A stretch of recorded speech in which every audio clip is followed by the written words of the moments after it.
உறவு முறை எப்படி இருக்குன்னு பார்க்கலாம்.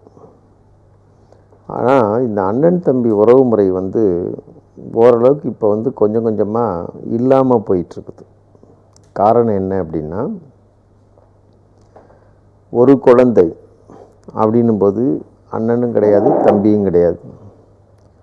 ஸோ அந்த மாதிரி இருக்கிறதுனால என்ன ஆகுது அப்படின்னா, இந்த அண்ணன் தம்பி உறவு முறை வந்து பரவலாக பேசப்படுது. முதல்ல வீட்டுக்குள்ளே இருந்தது, இப்போ எனக்கு அண்ணன் தம்பி உறவு முறை வெளியவும் போயிடுது. அதனால் அண்ணன்கிட்ட தம்பி என்ன எதிர்பார்க்குறான், இந்த அண்ணன் தம்பி உறவு முறை வந்து அவசியம் நம்ம தெரிஞ்சு வச்சுக்கணும். இது வந்து வழி வழியாக சொல்லப்பட்டு வருது.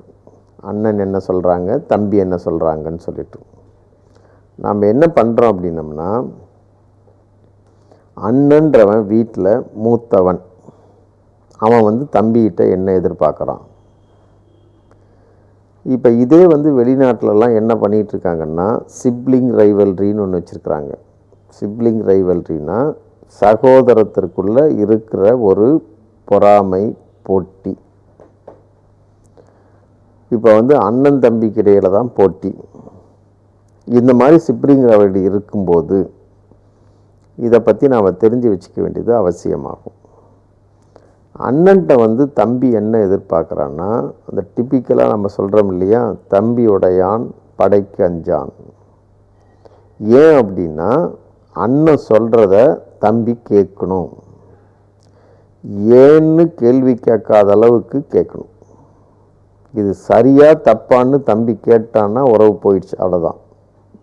அதுக்கப்புறம் அது ஒன்றுமே கிடையாது. நீங்கள் உங்களுடைய டிஸ்கிரிப்ஷன்லாம் யூஸ் பண்ணவே கூடாது. என் தம்பி வந்து நான் சொன்னால் குதின்னா குதிப்பான் அப்படின்னு சொல்லும்போது தான் அந்த தம்பிக்கு வந்து முழுமையான ஒரு தம்பின்ற அங்கீகாரம் அண்ணன்ட்ட கிடைக்கும். அப்படி இல்லைன்னா அவனும் இன்னொருத்தன் தான். இப்போ நான் எதாவது ஒன்று சொல்கிறேன், அது சரியா தப்பான்னு நீ பார்த்து செஞ்சன்னா அது தம்பி கிடையாது. அந்த மாதிரி பார்க்காம செய்யும்போது சம்பந்தம் இல்லாதவன் கூட தம்பி ஆயிடுறான்.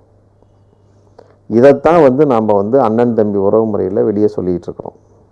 ஸோ தம்பிகிட்ட வந்து அண்ணன் என்ன எதிர்பார்க்குறான்னா, எந்த விதமான கேள்வியும் இல்லாமல் சொன்னதை அப்படியே செய்யணும்,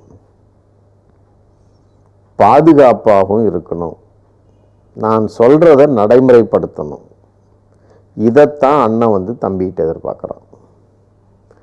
அதே சமயத்தில் தம்பி வந்து அண்ணன்ட்ட என்ன எதிர்பார்க்குறான், தம்பி வந்து அண்ணன்ட்ட என்ன எதிர்பார்க்குறான் அப்படின்னா, பாதுகாப்பு உணர்வு, நம்பிக்கை, இது ரெண்டையும் எதிர்பார்க்குறான். பழக்கமாக நீங்கள் பாருங்கள், அண்ணன் தம்பி தகராறு வரும்போது எங்கள் அண்ணன் சொல்கிறத அப்படியே கேட்டுக்கிட்டு இருந்தேன், ஏன்னா என்னை எப்படியும் பார்த்துக்குவாருன்ற நம்பிக்கை தான். அது இல்லைன்னும் போது தான் தம்பிக்கு வந்து அண்ணன் மேலே ஆத்திரம் வருது. ஸோ அண்ணன் என்ன எதிர்பார்க்குறான், எந்த விதமான இதுவும் மறுப்பும் இல்லாமல் இவன் நான் சொல்கிறதெல்லாம் செஞ்சிகிட்டு இருக்கணும். அப்படி செஞ்சிகிட்டு இருந்தால் தான் அவன் நல்ல தம்பி. தம்பி என்ன எதிர்பார்க்குறான், எந்த விதமான ஒரு சந்தேகத்திற்கு இடம் இல்லாமல் என்னை நல்லா பார்த்துக்குவார், என்னை மேலே கவனம் செலுத்துவார், அவரை நம்பி நான் எதை வேணாலும் செய்யலாம். இங்கே பாருங்கள், உறவு முறைகள்லாம் ஒன்று அவ்வளவு அற்புதமாக நெய்யப்பட்டிருக்கு. ஒன்றை ஒன்று சார்ந்தது, ஒன்றை ஒன்று வந்து பற்றி பின்னி பிணைந்து உருவாக்கப்பட்டது. ஒவ்வொன்றும் அதனுடைய வேலையை கரெக்டாக செஞ்சிச்சுன்னா எந்த உறவு முறையுமே சிக்கலுக்குள்ளாகாது.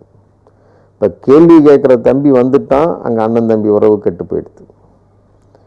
நம்பிக்கைக்கு பாத்திரம் இல்லாத ஒரு பொறுப்பு இல்லாத அண்ணன் அமைஞ்சிட்டான்னா அங்கேயும் பாதிப்புக்குள்ளாயிடும்.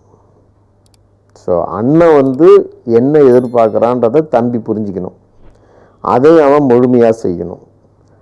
அதே மாதிரி தம்பிக்கு என்ன வேணும்னு அண்ணன் புரிஞ்சிக்கணும், அதை அவன் முழுமையாக செய்யணும்.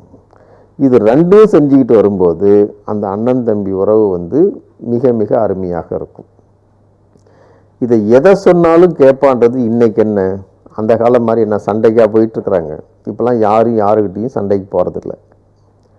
இப்போ நான் வந்து ஒரு திட்டம் போட்டு ஒரு காரியம் செய்கிறேன், அந்த காரியத்தை செயல்படுத்துறதுக்கு ஒரு ஆள் தேவைப்படுது.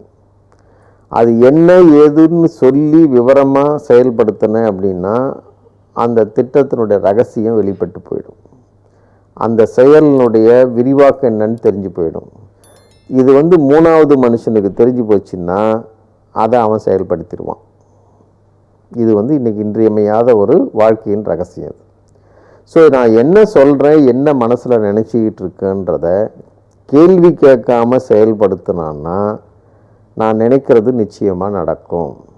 இதுக்கு எனக்கு ஆள் தேவைப்படுது. அவன் தம்பியாக இருக்கிறான், இல்லை இதை செய்கிறவன் தம்பியாக உருவாகிறான். இதுதான் அண்ணன் தம்பி. இதை நீங்கள் அநேகமாக நிறைய இடத்துல பார்க்கலாம். தொழில் முறையில் அல்லது மற்ற பழக்க வழக்கத்தில், அரசியல் ரீதியாக அண்ணன் தம்பின்னு சொல்கிறது தான். தம்பின்னா நான் சொல்கிறத கேள்வி இல்லாமல் கேள்வி கேட்காம செயல்படுத்துகிறவனாக இருக்கணும். அதே மாதிரி அண்ணன் என்ன செய்யணும், தம்பிக்கு நிச்சயமாக அவனுக்கு ஒரு வாழ்க்கையை அமைச்சு கொடுக்கணும். அவனுக்கு வேண்டிய பாதுகாப்புகளை ஏற்படுத்தி கொடுக்கணும். சில குடும்பங்களில் பாருங்கள், ஏன் இன்னும் பிரிக்கலை, இன்னும் தம்பி செட்டில் ஆகலைங்க, அதனால தான் பாகம் பிரிக்கலை. ஏன் தனியாக போகல, தம்பியை செட்டில் பண்ணிவிட்டு போகலான் இருக்கிறேன். இந்த மாதிரி பேசுகிற அண்ணனை தான் தம்பி விரும்புவான். அது இல்லாமல் என் விஷயம் முடிஞ்சிடுச்சு, நான் போய் என் விஷயத்தை பார்க்குறேன்னு சொன்னீங்கன்னா உனக்கு அண்ணனுக்கு உண்டான மரியாதையே கிடையாது. இந்த அளவுக்கு பொறுத்து போயிட்டு இருக்கிறவன் தான் அண்ணனாவான். இந்த மாதிரி யார் யார் நடந்துக்கிறானோ அவன் எல்லாம் அண்ணன் தம்பி. இது இல்லாமல் எந்தெந்த அண்ணன் தம்பி நடந்துக்கிறானோ அவன்லாம் தனி மனிதன்தான். இதை தான் புரிஞ்சு வச்சுருக்கணும். ஸோ அண்ணன்றவன் தம்பியினுடைய நலனில் அக்கறை உள்ளவனாக இருக்கணும். தம்பியினுடைய ஏற்ற தாழ்வுகளில் பங்கு பெறுவனாக இருக்கணும்.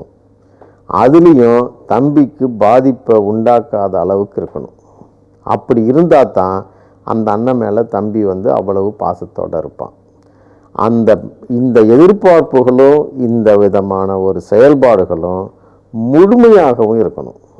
பாதியாக இருக்கக்கூடாது, ஓரளவுக்கு மட்டும் இருக்கக்கூடாது, அல்லது ஒரு காலத்திற்கு மட்டும் இருக்கக்கூடாது. இந்த மாதிரி சித்தரிக்கப்படுற படங்கள் தான் பிரதர் சென்டிமெண்ட் படமாக வெற்றிகரமாக ஓடுது. ஏன்னா இது இருக்குன்னு மக்கள் எதிர்பார்க்குறாங்க. ஒரு காதையோ காவியமோ ஏற்றுக்கொள்ளப்படுதுன்னா என்ன அர்த்தம், மக்களுடைய யோகோபித்த அனுமானத்தை, அவருடைய அபிப்பிராயத்தை அது பிரதிபலிக்குதுன்னு அர்த்தம். இதை புரிஞ்சுக்கிட்டு அண்ணன் தம்பி உறவு வச்சுக்கிட்டா அந்த இடத்துல எந்த விதமான கோளாறுகளும் வராது. ஸோ இன்னையிலிருந்து அண்ணன் தம்பின்றவங்க இதை புரிஞ்சுக்கிங்க. அதாவது என்ன புரிஞ்சுக்கணுன்னா, கேள்வி கேட்காம அண்ணன் மேலே நீ நம்பிக்கை வச்சு செயல்படணும். அதே சமயத்தில் அண்ணன்ற என்ன பண்ணணும்னா எந்த விதமான எதிர்பார்ப்பும் இல்லாமல் தம்பியினுடைய நலனில் அக்கறையுள்ளவனாக இருக்கணும். இது ரெண்டும் கிவ் அண்ட் டேக் பாலிசியாக இருந்துச்சுன்னா அந்த அண்ணன் தம்பி உறவுன்றது மிக மிக சிறப்பாக அமைகின்றது நிச்சயமா. உங்களுக்காக உறவு முறைகளை பற்றிய கருத்துக்களை வழங்கிக் கொண்டிருப்பவர் பேராசிரியர் டாக்டர் மா. திருநாவுக்கரசு அவர்கள். உறவு முறை பற்றிய உங்கள் சந்தேகங்களுக்கு தொடர்பு கொள்ள வேண்டிய முகவரி: பேராசிரியர் டாக்டர் மா. திருநாவுக்கரசு அவர்கள், மனநல மருத்துவ நிபுணர், 18A flowers road, Kilpauk, Chennai 601000. Phone numbers 04426411242, 04426187688. படிக்க தவறாதீர்கள். மனநல மருத்துவ நிபுணர் பேராசிரியர் டாக்டர் மா. திருநாவுக்கரசு அவர்கள் எழுதிய மனம், ஆம், மனிதனுக்கு தேவையான மனநலம் எது என்பதை விளக்கும் அற்புத புத்தகம். குழந்தைகள் மனநல பிரச்சனைகளை தெளிவுபடுத்தும் குழந்தைகள் மனநலம், செக்ஸ் சிக்கல்கள், தீர்வுகள் மற்றும் உளவியல் ஆலோசனைகள் போன்ற உங்களின் அந்தரங்கமான சந்தேகங்களுக்கு இப்படி ஒவ்வொருவரின் வாழ்க்கைக்கும் வழிகாட்டும் பொக்கிஷ நூல்களை படிக்க தவறாதீர். மனம், குழந்தைகள் மனநலம், போன்ற புத்தகங்களை பெற தொடர்பு கொள்ள வேண்டிய முகவரி: பேராசிரியர் டாக்டர் மா. திருநாவுக்கரசு அவர்கள், மனநல மருத்துவ நிபுணர், 18A flowers road, Kilpauk, Chennai 601000. Phone numbers 04426411242, 04426187688.